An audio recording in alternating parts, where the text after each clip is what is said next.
Saudara, kita ikuti dahulu pengisytiharan tarikh permulaan puasa oleh penyimpan Muhor Besar Raja-Raja Tan Sri Ahmad Syamil bin Hairul Anwar.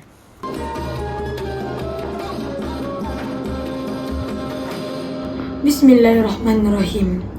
Bagi menyempurnakan titah perintah Sri Paduka Baginda yang di-Pertuan Agong, setelah diperkenankan oleh duli-duli yang maha mulia Raja-Raja, maka adalah dengan ini saya mengisytiharkan bahawa tarikh permulaan puasa bagi negeri-negeri di seluruh Malaysia adalah pada hari Khamis 19 Februari 2026.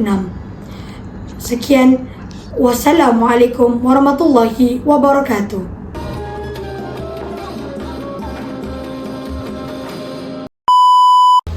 Nisha, baju raya kau warna apa? Kalau aku baju warna orange. Aku warna kelabu, kau pula meja. Oh, aku warna coklat. Kalau kau dia? Kalau aku baju warna navy blue. Baru nak puasa dah korang cakap pasal raya.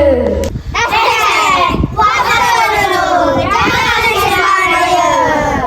Ramadan tiba, Ramadan tiba, Ramadan tiba. Marhaban ya Ramadan, marhaban ya Ramadan, marhaban ya Ramadan, marhaban ya